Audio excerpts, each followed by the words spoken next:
आप देख सकते हैं जब मध्य प्रदेश में चुनाव चल रहे हैं, छत्तीसगढ़ में चुनाव चल रहे हैं, राजस्थान में चुनाव चल रहे हैं और कांग्रेस पार्टी के मुखिया के रूप में राहुल गांधी इस समय केदारनाथ धाम की यात्रा कर रहे हैं।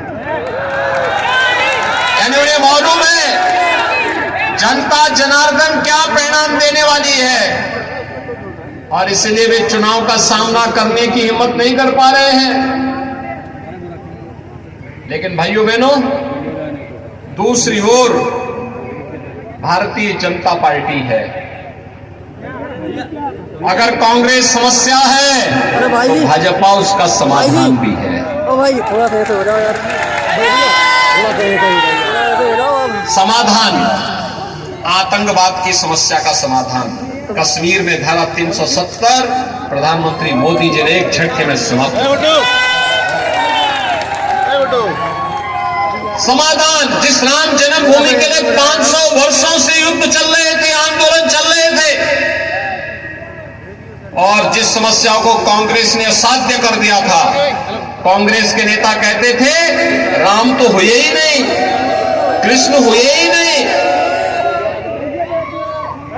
उस समस्या का समाधान भी भाजपा ने ही, प्रधानमंत्री मोदी जी के नेतृत्व में डबल इंजन की भाजपा सरकार ने एक झटके में करके आज राम मंदिर के निर्माण का मार्ग प्रशस्त कर दिया। मैं पूछना चाहता हूं भाइयों बहनों, मैं पूछता हूं, जो आज काशी में काशी विश्वनाथ धाम देखने को मिल रहा है, क्या ये कांग्रेस कर पाती? क्या अयोध्या में राम मंदिर का निर्माण क्या कांग्रेस कर पाती? और महाकाल के महालोक का निर्माण भी क्या कांग्रेस कर पाती? भाइयों बहनों, कांग्रेस, जो मैं पहले भी कहा हूं, देश की समस्या का नाम है और भाजपा उस समस्या का समग्र समाधान का नाम है।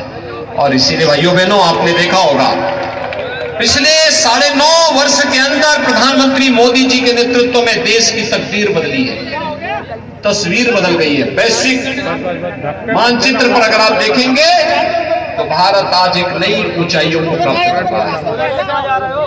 कर रहा है ना। भारत का सम्मान बढ़ा है दुनिया में। मेरे भाई भारत को संकट मोचक के रूप में लोग देखते हैं, प्रधानमंत्री मोदी जी को देखते हैं। देश के अंदर आतंकवाद की समस्या का समाधान, नक्सलवाद की समस्या का समाधान, भ्रष्टाचार पर प्रभावी अंकुश और इंफ्रास्ट्रक्चर, वर्ल्ड क्लास इंफ्रास्ट्रक्चर होना चाहिए। हर घर नल की योजना, गांव-गांव की connectivity, airport, stadium, IIT, IIM, AIIMS जैसे वर्ल्ड क्लास के संस्थान बन रहे हैं तो वन डिस्ट्रिक्ट मेडिकल कॉलेज की स्थापना में क्या परेशानी है मेरे भैया? कांग्रेस साथी तो देश के अंदर सर्वाधिक समय तक शासन करने के कारण वह भी समस्या का समाधान कर सकती थी, लेकिन नहीं, वह समस्या देने वाले थे और भाजपा समाधान करने वाली है। आपने देखा होगा श्री शिवराज सिंह चौहान जी के नेतृत्व में भारतीय जनता पार्टी की सरकार पिछले लगभग 2 दशक से मध्य प्रदेश में है। ये मध्य प्रदेश पहले बीमारू राज्य की श्रेणी में आता था और शिवराज जी के नेतृत्व में आज मध्य प्रदेश बीमारू राज्य से उभर करके एक विकसित राज्य की ओर अग्रसर हुआ है। विकास दर, कृषि विकास दर मध्य प्रदेश की देश के अंदर सर्वाधिक है। अग्रणी राज्यों में आज मध्य प्रदेश की भी गिनती हो रही है। यहां पर व्यापक परिवर्तन करने का कार्य यह शिवराज सिंह चौहान के नेतृत्व में भारतीय जनता पार्टी की सरकार ने किया है। भाइयों बहनों, आज जो परिवर्तन आप देखते हैं, हर गरीब के घर में शौचालय बन रहा है, हर गरीब के सिर को ढकने के लिए आवास मिल रहा है, हर गरीब को स्वास्थ्य की सुविधा के लिए 5 लाख रुपए का स्वास्थ्य बीमा का कवर मिल रहा है। और भाइयों बहनों, यही नहीं, कोरोना जैसी महामारी के दौरान 80 करोड़ लोगों को फ्री में राशन की सुविधा का लाभ,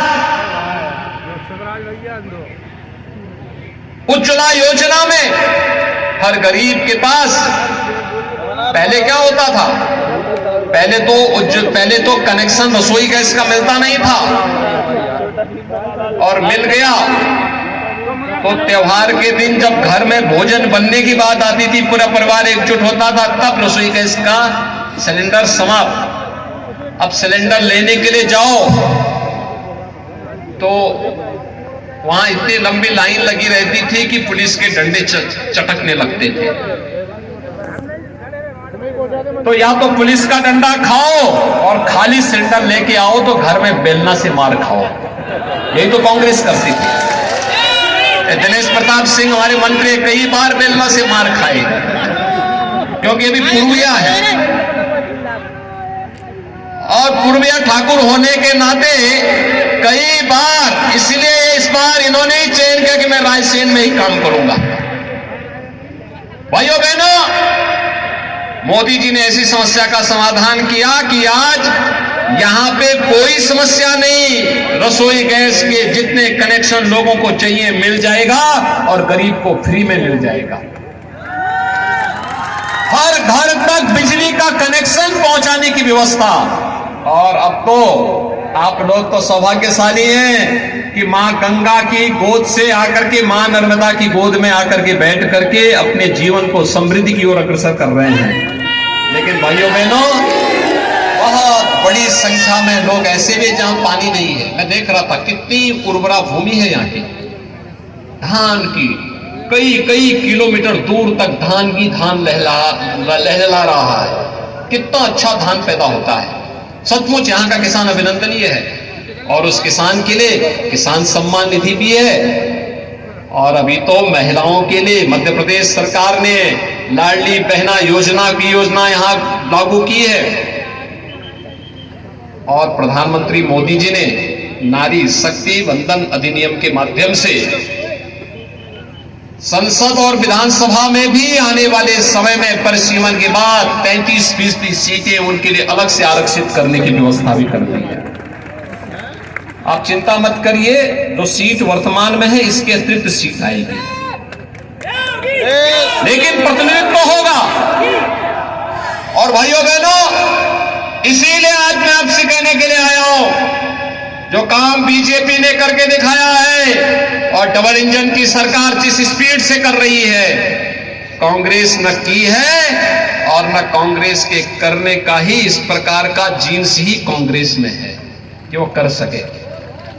और इसीलिए मैं आप सबसे अपील करने के लिए आया हूं, जो आपकी आस्था को सम्मान दे, जो राष्ट्र की संप्रभुता को सम्मान दे, जो राष्ट्र को विकास की नई ऊंचाइयों तक पहुंचा सके, आने वाली पीढ़ी के भविष्य को उज्जवल कर सके, और जो हर समस्या के समाधान का मार्ग भी निकाल दे, वही नेतृत्व करने की स्थिति में होता है, उसी को नेतृत्व दिया जाना चाहिए। और इस देश से भारतीय जनता पार्टी की सरकार, डबल इंजन की सरकार मध्य प्रदेश में आवश्यक है। और भाइयों बहनों, डबल इंजन की सरकार के लिए भारतीय जनता पार्टी ने श्री नरेंद्र शिवाजी पटेल को अपना प्रत्याशी बना करके आपके बीच में उतारा है। भाइयों बहनों, श्री नरेंद्र शिवाजी पटेल यहां पर एक कार्यकर्ता के रूप में आपके बीच में कार्य कर रहे हैं। और मेरी तो अपील है, रायसेन विधानसभा क्षेत्र में उदयपुरा से श्री नरेंद्र पटेल है, भोजपुर से श्री सुरेंद्र पटवा है, अपने पूर्व मुख्यमंत्री श्री सुंदरलाल पटवा जी के पुत्र हैं। और भाइयों बहनों, सांची से डॉक्टर प्रभुराम चौधरी हैं, जो यहां के स्वास्थ्य मंत्री भी है। और सिलवानी से श्री रामपाल सिंह जी हैं, जो मध्य प्रदेश में लोक निर्माण मंत्री के साथ साथ सांसद भी रहे हैं। मेरी आप सबसे अपील होगी कि भगवान बुद्ध की तपोस्थली सांची, 200 रुपए के नोट में उस स्तूप को हम देखते हैं। और ये सभी क्षेत्र अपनी समृद्धि के लिए, अपनी एक नई पहचान बनाते हैं। और इसीलिए नरेंद्र पटेल आपको अयोध्या का दर्शन करा सके, इसके लिए उनको पहले विधानसभा में भेजने की तैयारी करवाई है। 22 जनवरी के बाद तो अयोध्या में राम जन्मभूमि सबके दर्शन के लिए खोलेगा। दर्शन करने की इच्छा है ना? सब लोग सहमत हैं? सब लोग सहमत हैं? और कोई राम भक्ति ये कराएगा, राम भक्ति ही कराएगा। और इस से भारतीय जनता पार्टी ने श्री नरेंद्र पटेल को अपना प्रत्याशी बना करके उतारा है। आप सब सहमत हैं? सहमत है ना? तो मेरे साथ एक बार जोरदार तरीके से बोलेंगे, भारत माता की, भारत माता की। कमल चुनाव चिन्ह पर श्री नरेंद्र पटेल को भारी बहुमत से विजयी बनाने की अपील करते हुए उदयपुरा से नरेंद्र पटेल को, भोजपुर से श्री सुरेंद्र पटेल को, सांची से डॉक्टर प्रभुराम चौधरी को, सिलवानी से श्री रामपाल सिंह जी को भारी बहुमत से कमल चुनाव चिन्ह पर चुनाव विजयी बनाने की अपील करते हुए मैं अपनी वाणी को देता हूं विराम।